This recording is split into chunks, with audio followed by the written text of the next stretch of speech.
Je me souviens de l'énigme que représentait Star Wars pendant mon adolescence, dans les années 90. Tout le monde avait vu et revu les épisodes 4, 5 et 6. Mais où étaient les épisodes 1, 2 et 3 ? Quand on est enfant, chaque jour paraît être une semaine. Chaque semaine un mois et chaque mois une année.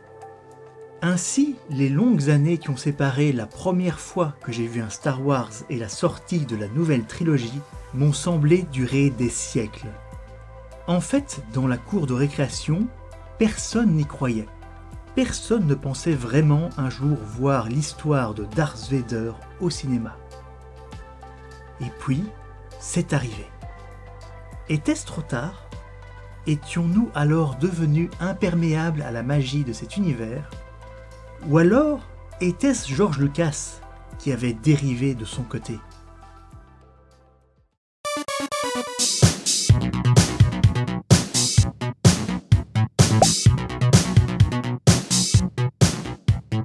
Chers geekettes, chers geeks, bienvenue dans cette deuxième vidéo, cette deuxième partie sur Star Wars et surtout sur l'ami George Lucas. Bien entendu, si vous n'avez pas encore vu la première partie, je vous enjoins à commencer par là, puisque cette vidéo n'est que le prolongement de l'histoire de cette saga spatiale. Explorons ensemble les coulisses de la prélogie et essayons de découvrir quelles étaient les motivations du réalisateur des épisodes 1, 2 et 3. Et 4 en fait. Nous nous étions arrêtés en 1983 avec une histoire de jouets, car il ne fait aucun doute que les jouets Star Wars ont influencé certaines décisions concernant la prélogie. Avant tout, je dois vous préparer au ton de cette vidéo. La précédente était relativement objective. J'ai recueilli des faits, j'en ai sorti des suppositions, et je vous ai raconté les coulisses de l'histoire de la première trilogie Star Wars. Cette vidéo sera aussi basée sur certains faits. Coulisses des films, témoignages, critiques journalistiques d'époque, cohérence scénaristique, etc.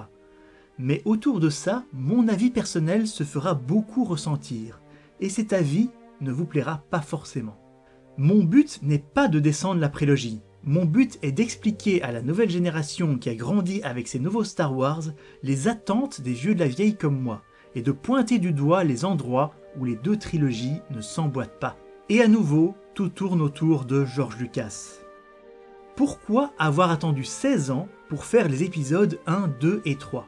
George a toujours dit que c'était parce que la technologie n'était pas prête pour sa vision. Il y a peut-être une part de vérité là-dedans, mais était-il vraiment impossible de réaliser la prélogie avec la technologie des années 80 ? Ben non. En fait, c'était possible. Bien sûr, on ne pourrait pas refaire plan pour plan, personnage par personnage, l'épisode 1 en utilisant les techniques de 1986, mais le cœur de l'histoire ne demandait rien d'extraordinaire. L'évolution des personnages centraux de la prélogie n'est en rien liée à de nouveaux effets spéciaux. Ce script aurait pu être écrit et réalisé à l'époque. Ça aurait été différent. Certaines races extraterrestres n'auraient pas été les mêmes, mais uniquement en termes d'effets visuels. Alors, pourquoi toute cette attente ? À ce niveau, vous ne serez pas étonné si je vous dis que c'est une histoire de jouets.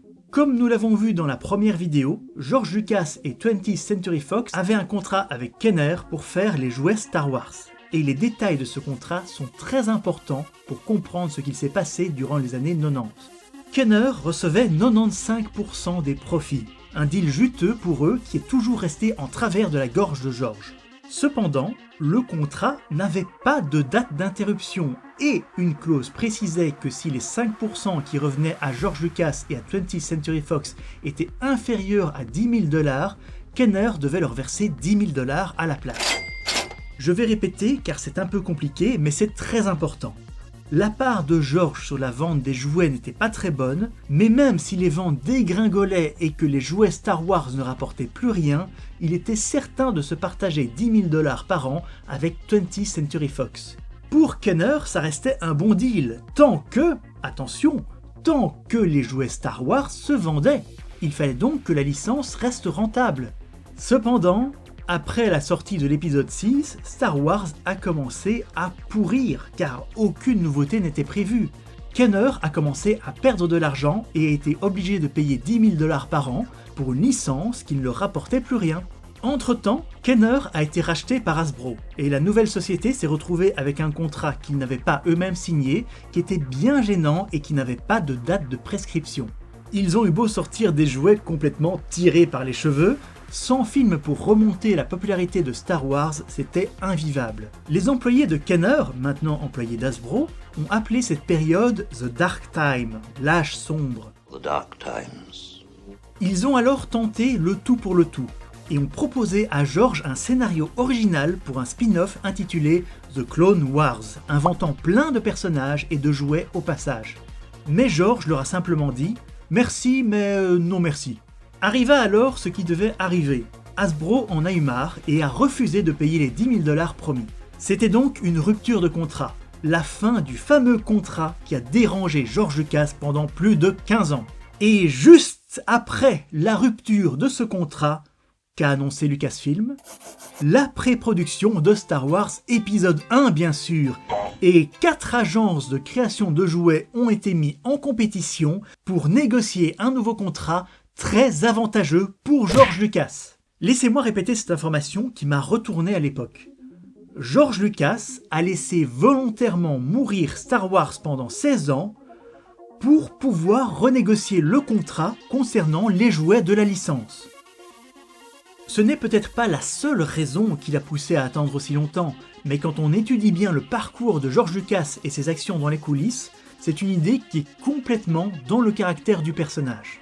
Maintenant qu'on sait tout ça, Hasbro s'est quand même battu pour à nouveau faire les prochains jouets et a gagné la guerre contre Mattel, Galoob et Playmate Toys en proposant une marge très intéressante pour George.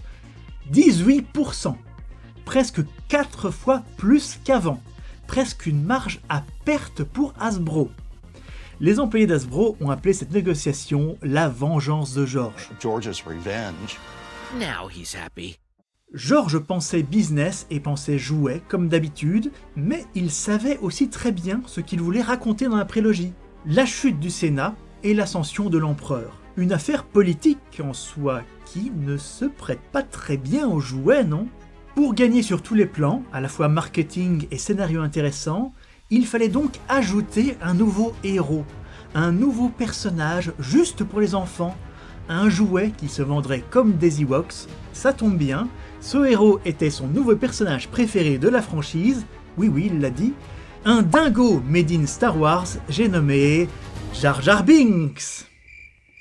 Connaissant la popularité du personnage aujourd'hui, vous pouvez soit rire du résultat, soit pleurer pour le pauvre George.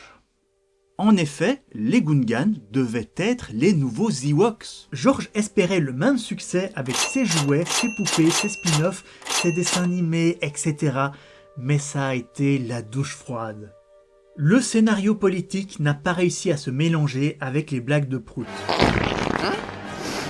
La réception de l'épisode 1 a été un tel choc pour George que, bien qu'il comptait écrire et réaliser seul cette nouvelle trilogie, il a fait appel au scénariste Jonathan Hales pour relire et corriger son script pour l'épisode 2. L'importance de Jar Jar a alors été réduite au minimum. Les Gungans ne deviendront jamais les nouveaux Ewoks, aux grandes dames de George. Et les ventes des jouets de l'épisode 1 devaient être catastrophiques. Hasbro n'a réussi à sauver les meubles qu'en ressortant des jouets collector des épisodes 4, 5 et 6. Ceci explique certaines décisions dans les coulisses, mais pas le rejet massif de ces films à l'époque. Revenons donc à la question de base, pourquoi la prélogie a-t-elle déçu les fans ? Avant de vous expliquer mes propres problèmes avec ces 3 films, voici la conclusion d'une critique de Frank Scheck dans The Hollywood Reporter. Finalement, on a l'impression que George Lucas s'est tellement concentré sur l'aspect technique qu'il a perdu de vue ce qui faisait la qualité de ses films originaux.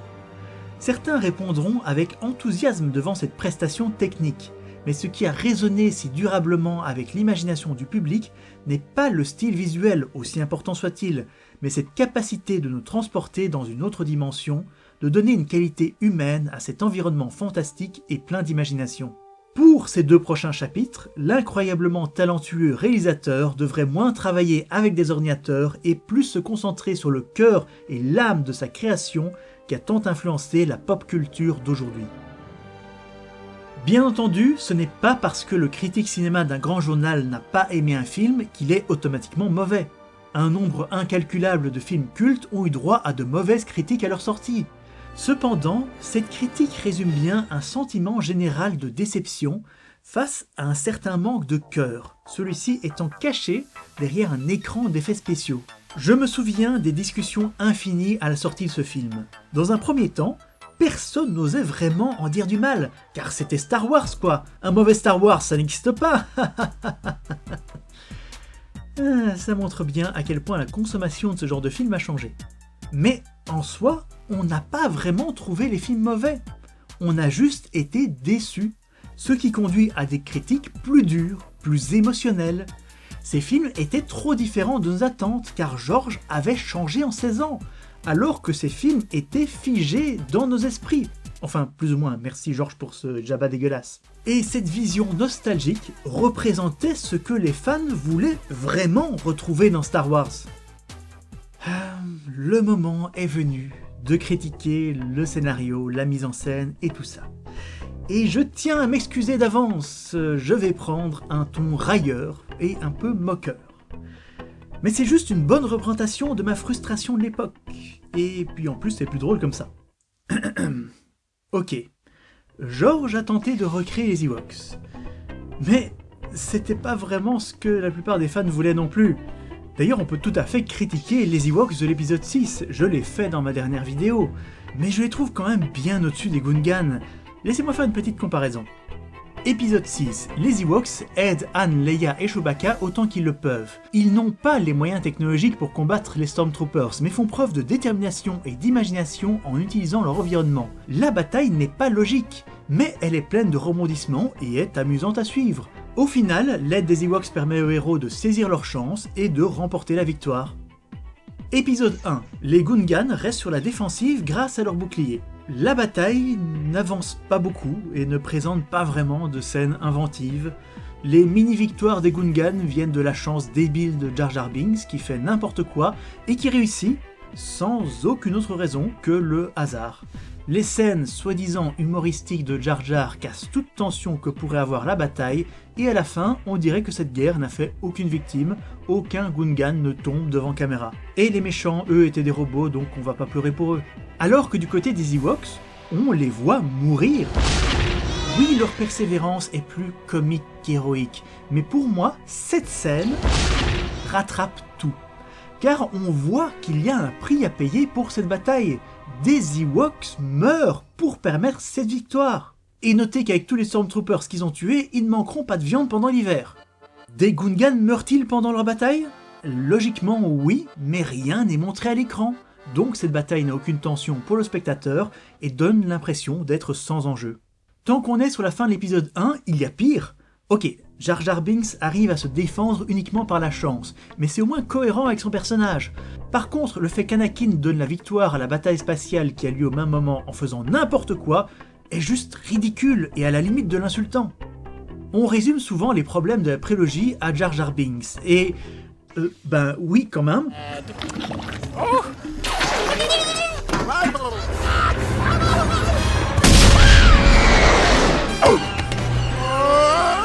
Mais ce n'est pas tout, il y a d'autres gros problèmes et quelques grosses incohérences scénaristiques et thématiques selon moi. Le jeu d'acteurs par exemple, comme je l'ai dit dans la première vidéo, les acteurs dans les films réalisés par George Lucas sont souvent mous et dépourvus d'émotion, ce qui n'arrive normalement pas à un bon réalisateur qui sait comment diriger ses acteurs. On retrouve déjà ce problème dans l'épisode 4, avec un jeune Mark Hamill qui semble un peu perdu par moments. Les grands acteurs comme Alec Guinness ont évité ce problème grâce à leur expérience, ou grâce simplement à leur charisme naturel. Même chose dans la prélogie d'ailleurs, où Ewan McGregor arrive à montrer tout son talent, même s'il est plus sobre que dans la plupart de ses rôles. Mais tous n'ont pas eu cette chance, et certains acteurs ont été broyés par la prélogie, montrant le pire côté de leur jeu. Je ne vais pas m'attarder sur Jake Lloyd, car quand un enfant joue mal, ce n'est pas vraiment sa faute. C'est principalement la faute du réalisateur, c'est à lui de savoir diriger un enfant. Mais Pernilla August qui joue la mère d'Anakin, elle est tellement plate dans son jeu. Et bien sûr, Hayden Christensen, il n'est pas fondamentalement un mauvais acteur, mais il n'a absolument pas le charisme qu'aurait dû avoir un jeune Darth Vader. En fait, en un sens, la version française de la prélogie améliore le jeu d'acteur, car les comédiens de doublage ont plus d'intensité que les acteurs eux-mêmes. Mais rien ne peut sauver les dialogues, surtout les dialogues de la romance entre Anakin et Padmé. Ça vole pas haut quand même. I don't like sand. It's coarse and rough and irritating, and it gets everywhere. D'ailleurs, on retrouve exactement le même genre de dialogue à l'eau de rose dans le script original de George de 1974. Les romances ne sont décidément pas son truc. À la défense des acteurs, ils étaient aussi handicapés par une nouvelle façon de tourner. Ils étaient tout le temps devant un fond bleu. C'était assez novateur de faire un film avec autant de décors ajoutés par ordinateur. Mais à la fin du XXe siècle, le cinéma n'y était pas encore préparé. Ça rend certains effets spéciaux un peu moches quand on les voit aujourd'hui, et c'était une difficulté supplémentaire pour les acteurs qui avaient du mal à se mettre dans leur rôle sans support visuel. Et de manière générale, les effets spéciaux ont juste mal vieilli. À ça, ils étaient ambitieux et innovants, je dois le reconnaître. Ils ont changé l'industrie du cinéma sur certains points. Jar Jar lui-même est l'un des premiers personnages entièrement en image synthèse à avoir autant de présence. Son acteur Ahmed Best a d'ailleurs donné son maximum, et les problèmes du personnage ne viennent pas de lui ou de l'équipe technique, mais du script écrit par George Lucas.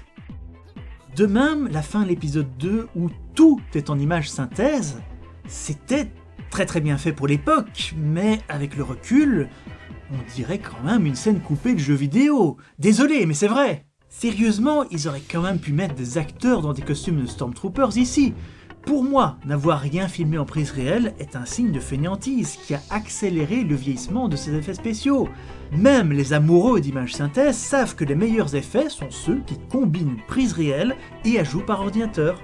Et puis, excusez-moi, mais la prélogie a créé tellement d'incohérences quand son histoire se mélange avec celle de la trilogie originale. Sans même parler du look complètement différent des vaisseaux et de la technologie en général, il y a des détails juste bizarres, comme les vêtements d'Obi-Wan. Oui, ces vêtements. Je sais que la remarque va sembler étrange pour les moins de 30 ans, car cette tenue est aujourd'hui vue comme la tenue des Jedi par excellence. Mais si on remonte en 1983, dans les 3 premiers films, il n'y avait qu'Obi-Wan qui s'habillait comme ça. Mais avec la prélogie, on apprend que la tenue d'Obi-Wan est la tenue officielle de l'Ordre Jedi.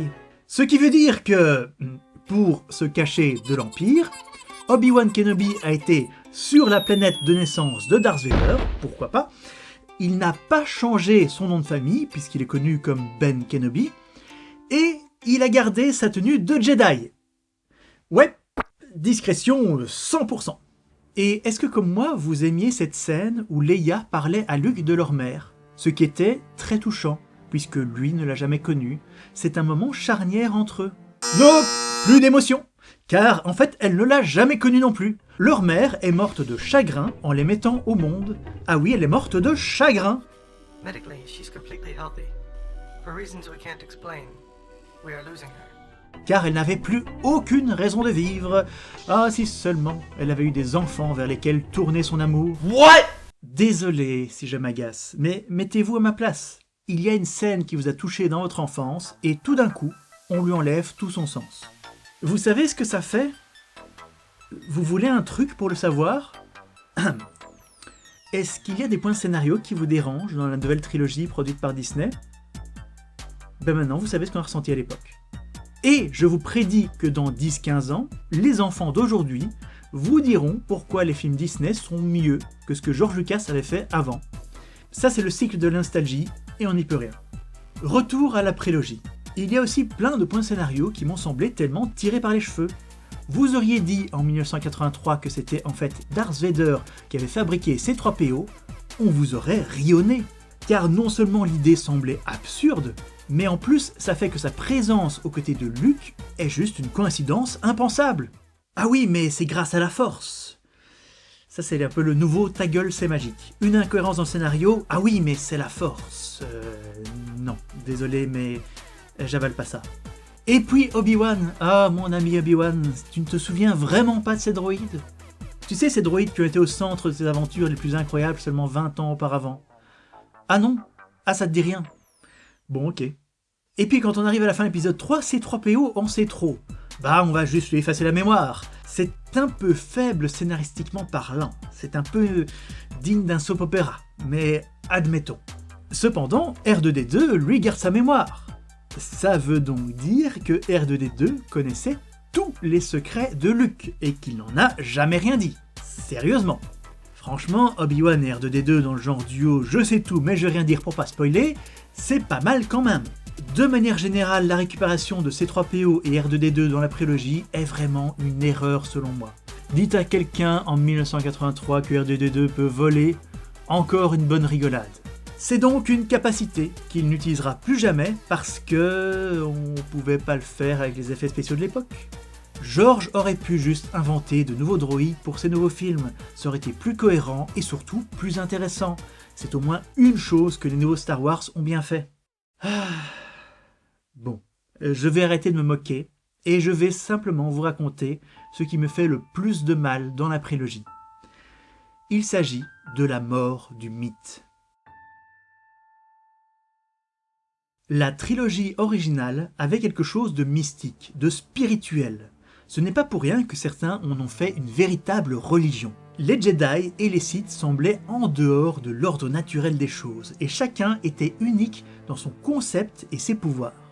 Un ermite qui pouvait manipuler les faibles d'esprit, un chevalier noir qui pouvait étrangler quelqu'un par sa seule volonté, un manipulateur qui pouvait manifester physiquement sa haine, un sage désintéressé par les préoccupations matérielles qui avait une compréhension absolue de la force, et le jeune héros qui évoluait au contact de ses aînés.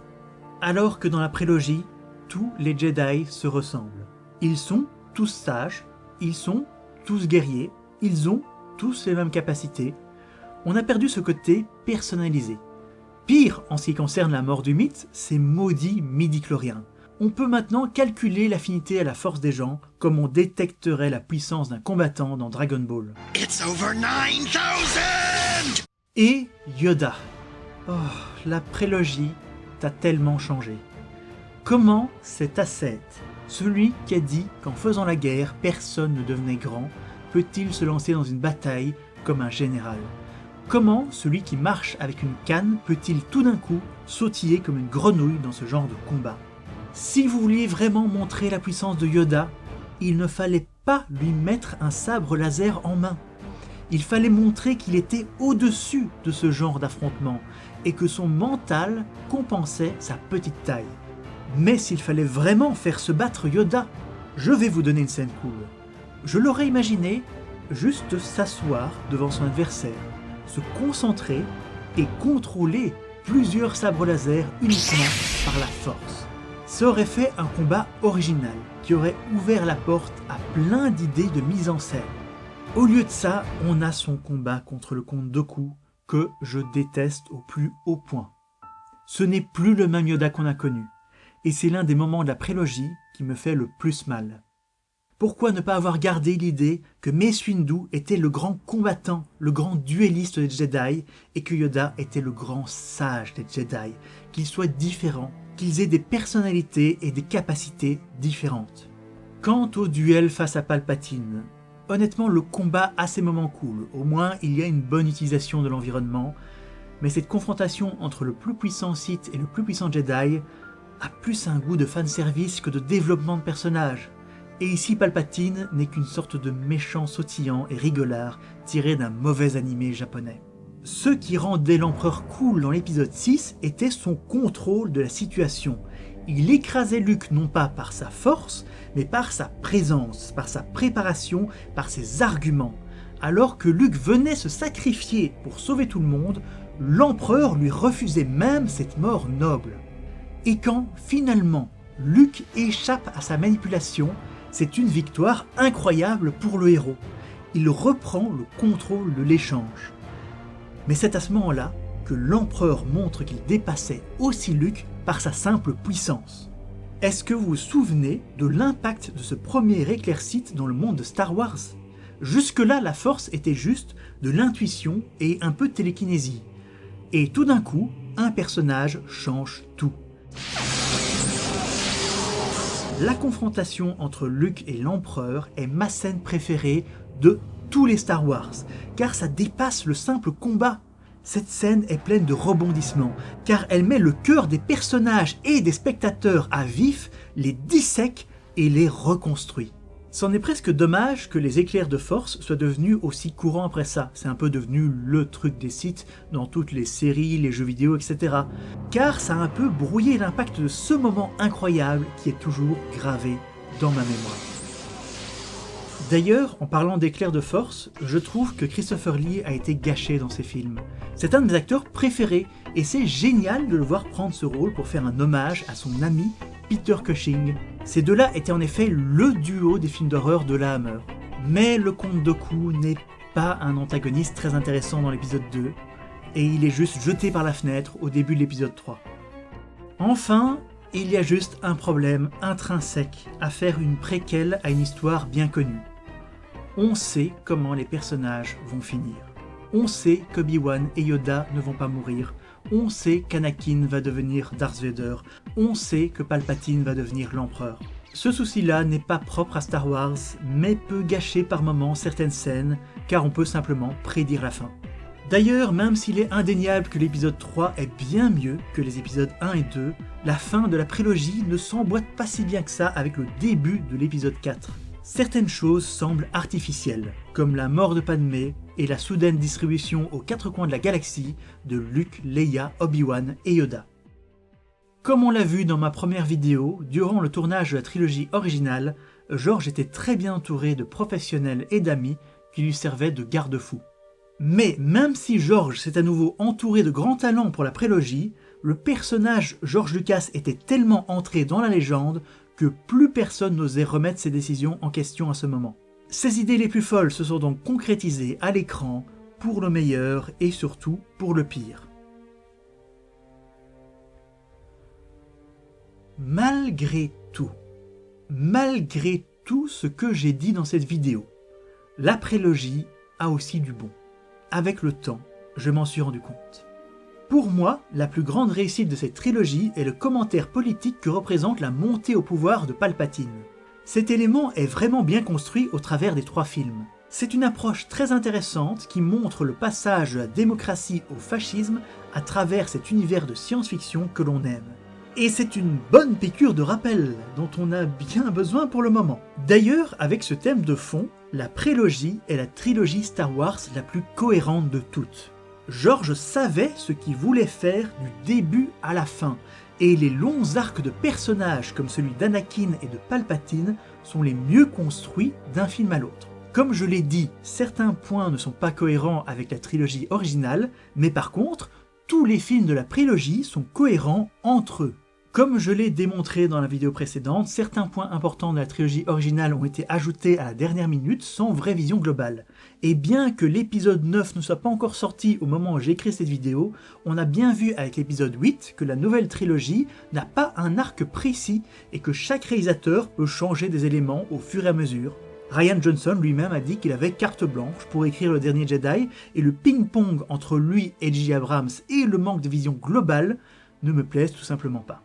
Aussi, j'ai beau critiquer la direction des acteurs de la prélogie, il y a quand même ici de grands acteurs qui ont réussi à marquer le public. Ewan McGregor, par exemple, est un excellent Obi-Wan. Et bien que leurs personnages ne soient pas très bien développés, Liam Neeson et Christopher Lee en imposent toujours à l'écran. Et bien sûr, les scènes d'action sont excellentes. L'idée derrière les combats de la trilogie originale était de se rapprocher des duels de samouraïs à la Kurosawa, où chaque geste était calculé, précis et ne laissait place à aucun mouvement inutile. Pourquoi pas au fond, mais je préfère quand même des combats plus épiques, plus exagérés, et même si on peut critiquer sur à peu près tous les points l'épisode 1, le combat final contre Darth Maul est juste extraordinaire. Ça tient de la performance physique de Ray Park, de la mise en scène, de la musique de John Williams, Duel of Fate étant une de mes musiques Star Wars préférées, tout film confondu, et puis cette scène qui explique si bien la différence entre un Sith et un Jedi sans le moindre dialogue. Dans l'épisode 2, le combat entre Obi-Wan et Jango Fett est très original aussi, plein d'imagination, ça remet un peu en place ces Jedi qui semblent en général invincibles. Et il y a aussi le combat final entre Obi-Wan et Anakin qui est cool, même si c'est peut-être un petit peu trop exagéré ici à mon goût, avec une conclusion un peu tirée par les cheveux. It's over, Anakin! I have the high ground! Enfin, malgré toutes mes critiques personnelles, et même si je maintiens que la prélogie a quelques problèmes fondamentaux dans son scénario, sa mise en scène, son jeu d'acteur, et même si je maintiens que le lien entre la trilogie et la prélogie est un peu bancal, je plains George Lucas, car les fans de Star Wars sont impossibles à combler.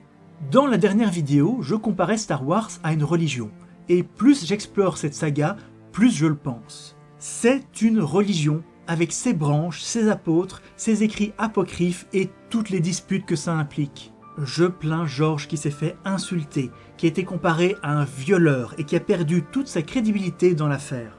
Et je comprends tellement qu'il ait fini par revendre son bébé, l'air de dire « Allez-y, à votre tour, essayez de contenter ces malades ».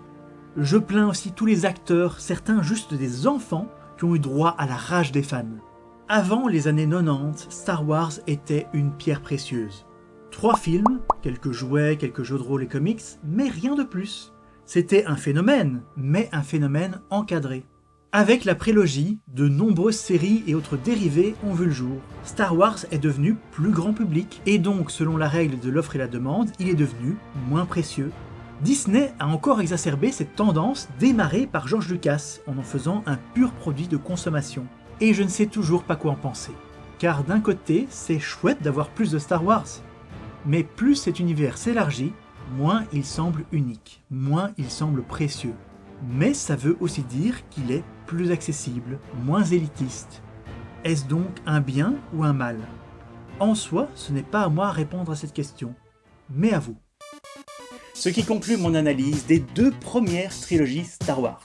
N'hésitez pas maintenant à me laisser votre avis dans les commentaires et surtout à partager un maximum ces 2 vidéos.